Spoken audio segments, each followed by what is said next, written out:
Une moitié d'entre nous le connaissent pour des titres comme What You Say ou In My Head, l'autre moitié pour sa carrière de TikToker et l'un des plus gros hitmakers de sa génération. Pourtant, son prénom ne fait pas toujours l'unanimité. Comme vous l'avez compris, on va revenir sur la carrière de Jason Derulo et toutes ses controverses. Alors, Jason Derulo, de son nom complet Jason Joel Derulo, est né en 89 en Floride. Il est haïtien d'ailleurs. Alors Jason, lui, il va commencer la musique assez tôt, mais vraiment par le biais de l'écriture, étant donné que c'est à l'âge de 8 ans qu'il commence à écrire ses premières chansons. Du coup, bien évidemment, il s'est inscrit dans des écoles de chant et de danse pour pouvoir pratiquer. C'est un peu une suite logique quand tu commences à t'intéresser à la musique quand t'es petit. À l'âge de 16 ans, il commence à vouloir écrire pour des artistes comme Lil Wayne, Cassie ou encore Diddy. Et c'est comme ça qu'il a commencé à se faire repérer. Et c'est grâce à ça que très rapidement, il s'est fait repérer par J.R. Rodem. En gros, c'est un producteur très connu. Dites-vous qu'il est derrière certains titres, certains très gros titres de Rihanna. Et c'est donc comme ça qu'il a commencé à prendre Jason sous son aile et qu'il a commencé sa carrière en tant que songwriter et pas en tant que chanteur pour le moment.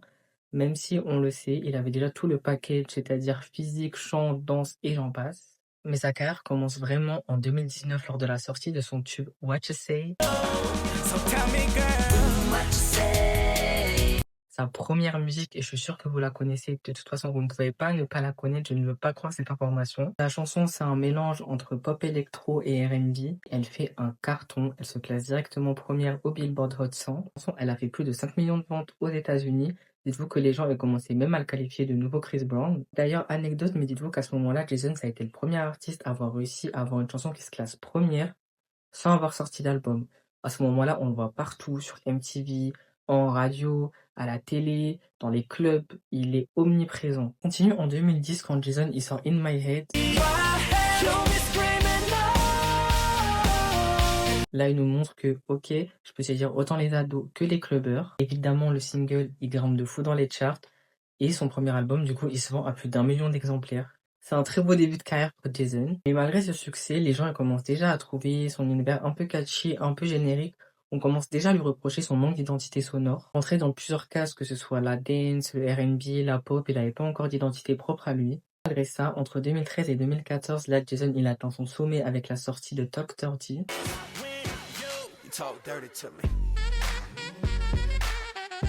Son single qu'il a fait avec 2 Chainz, ça a été un carton mondial. Top 3 au Billboard, plus de 10 millions d'exemplaires vendus. On n'entendait que ça à la télé, on n'entendait que ça dans les clubs. Sa chanson, elle était partout, c'était vraiment un vrai succès. Et après ça, il enchaîne avec Trumpet.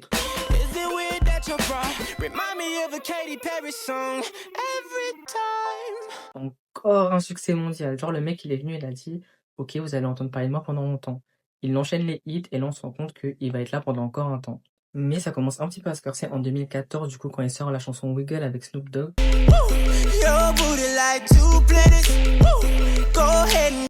Tout le monde connaît la chanson elle est devenue virale, elle était beaucoup à la télé également à l'époque, mais il y a eu beaucoup de critiques négatives, les gens disaient qu'il avait trop joué sur le côté sexuel, trop sur le côté catchy, qu'il a vraiment sacrifié un petit peu l'artistique pour le buzz, et on lui a beaucoup reproché cet aspect-là, mais ça n'a pas empêché à la musique d'être vraiment streamée beaucoup. Le premier bilan de ses 5 premières années en tant qu'artiste, c'est que Jason, ça a vraiment été un hitmaker, il a enchaîné plus de 2 titres connus mondialement, il a vendu des milliers d'albums, il a été dans les clubs, il a été dans les radios, il a été à la télé, il a été partout, mais encore une fois, on lui reproche son manque d'identité. C'est justement ce manque d'identité propre à lui que tout le monde reproche à Jason, qui va impacter négativement l'ensemble de sa carrière, même s'il fait énormément de titres.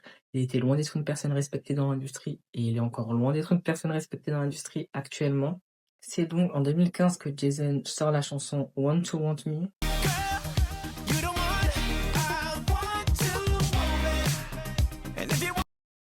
Cette musique, elle passait tout le temps sur D17 à l'ancienne, je m'en souviendrai toute ma vie. Et bien sûr, quoi, vous allez vous en douter, c'est Jason, du coup, quoi.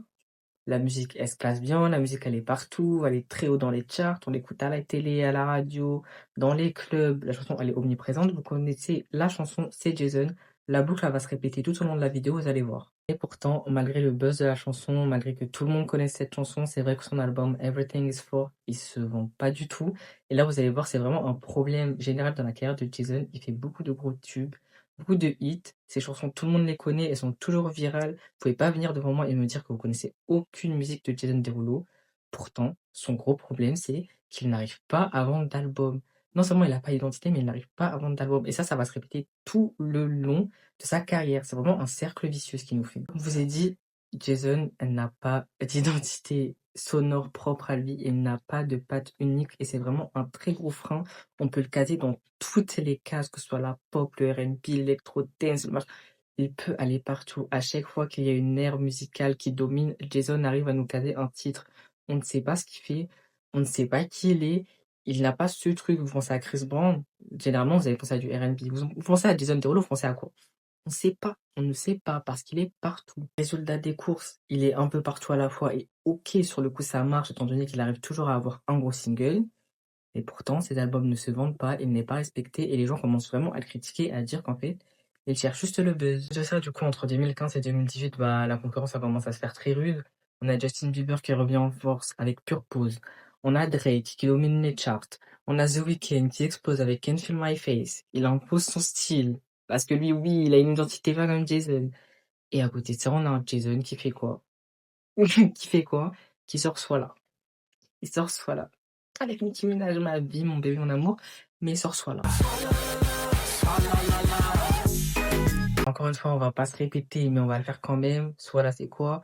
Un hit mondial, tout le monde la connaît, elle sort partout, tout le blablabla, vous l'avez déjà fait à force, vous connaissez le discours. Pourtant, toujours pas d'empreinte artistique, toujours pas de crédibilité, ça se répète, hein, c'est toujours la même chose. C'est là qu'on se rend compte que ce qui pose problème, c'est vraiment sa crédibilité en tant qu'artiste. C'est dingue. Quand on pense à Usher ou The Weeknd, ils sont vraiment respectés pour leur vision artistique. Quand vous voyez les clips de The Weeknd, vous avez l'impression que ça vous raconte une histoire, c'est très cinématographique. Vous voyez qu'il a vraiment ce truc propre à lui, en fait. Parce que Jason, non, il a rien. Il est vraiment vendu comme un pur produit marketing. Et c'est ce qu'il est. Et dites-vous carrément, en exemple de Bad Bud, sa manière là de chanter Jason Derulo, de chanter son blaze juste au début de ses chansons, c'est tellement devenu un mème. Les gens sur Twitter, ils se foutaient tellement de sa gueule par rapport à ça. Du coup, bah évidemment, en 2016, ses albums, ils se vendent plus. Il a de plus en plus de mal. Bon, ça a un petit buzz encore une fois aux UK ou encore en France, mais sans plus malheureusement. En 2019, on arrive au stade de sa carrière où son label, il lui fait même plus confiance pour sortir un album. C'est vrai que pour eux, bah du coup, c'est pas rentable. Et puis dans tous les cas, quand on pense à Jason, on pense à ses singles et pas à ses albums. Raison aussi pour laquelle il a plus de singles que d'albums. Mais c'est en 2020 que tout va changer pour lui, étant donné que Jason renaît tel un phénix renaît de ses cendres. Étant donné qu'en 2020, il se passe quoi? Confinement, Covid, on est tous sur nos téléphones et qu'est-ce qui décolle? TikTok. Du coup, là, on a un Jason, il est là investi dans sa carrière de TikToker, danse, chant, food, challenge, ce que vous voulez, il le fait. Franchement, dites-vous, au début de TikTok, il avait le compte, un des comptes les plus suivis de la plateforme, dites-vous. Sauf que c'est vrai que pour les gens, du coup, Jason, c'est devenu un peu le TikToker. C'est plus le chanteur. C'est vraiment plus le chanteur. Mais c'est vrai que du coup, comme il a réussi à créer, on va dire, une nouvelle communauté de fans, de followers sur les réseaux beaucoup plus jeunes, de personnes majoritairement aussi qui le connaissaient pas forcément, il a pu continuer à un peu sortir des singles comme Savage Love ou Jalebi Baby.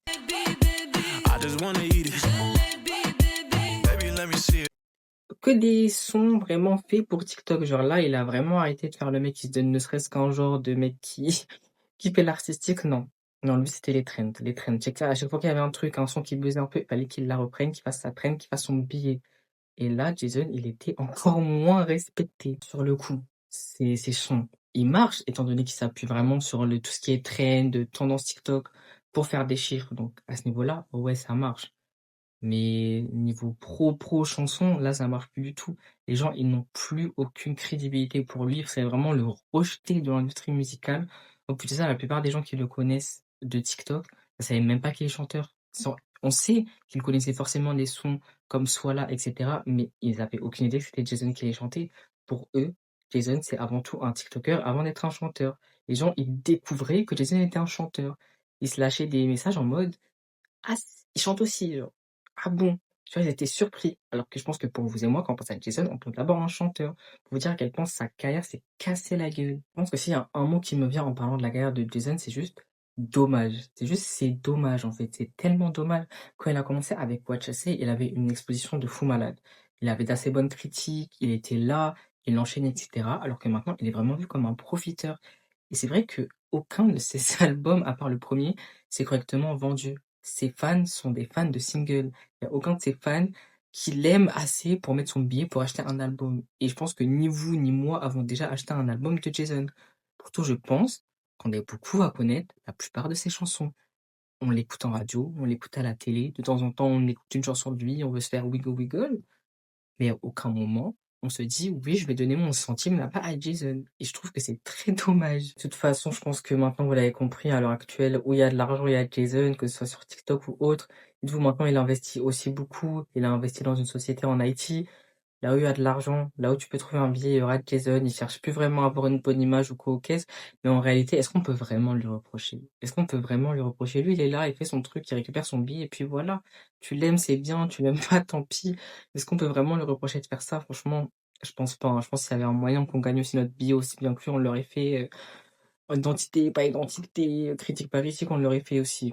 Maintenant, reste à voir ce qu'il va faire par la suite. Est-ce qu'il va continuer à avoir son public TikTok? Est-ce qu'il va continuer à sortir des chansons de temps en temps? Est-ce qu'il va finir par se dire: «Bon, je me reconcentre sur la musique et cette fois je fais vraiment un vrai truc», sachant qu'à la base, déjà, il voulait être un artiste R&B, hein. Je me dis: «Est-ce qu'il voudrait pas, par la suite, dans quelques années, se dire: "Vas-y, je me concentre sur ça et sur cette niche et peut-être que j'aurai pas autant de buzz, mais au moins j'aurai une petite fanbase qui aime vraiment ma musique et qui achète mes albums"?» Franchement, je sais pas, on verra par la suite et on verra, c'est tout simplement. Du coup, ça y est, j'espère c'est la fin de la vidéo. J'ai essayé de revenir sur sa carrière un peu globalement et grossièrement. C'est vrai qu'en soi, il y a beaucoup à dire et pas grand-chose en même temps. En même temps, bah, c'est Jason, quoi. Hésitez pas à me dire ce que vous pensez de sa carrière en commentaire. N'hésitez pas à me dire aussi si vous avez déjà acheté un de ses albums, même si je sais qu'il y a de fortes chances que non, parce que moi-même, je n'ai jamais acheté un de ses albums. Alors que pourtant, individuellement, j'aime beaucoup de ses musiques, hein. Mais un album de Jason, je me vois pas mettre mon centime dedans. Du coup, bah voilà, j'espère que ça vous aura plu. On se retrouve pour une prochaine vidéo. Je sais pas encore sur qui, sur quoi, comment, qu'est-ce. Mais on se retrouve bientôt. Du coup, je vous fais plein de bisous. Salut.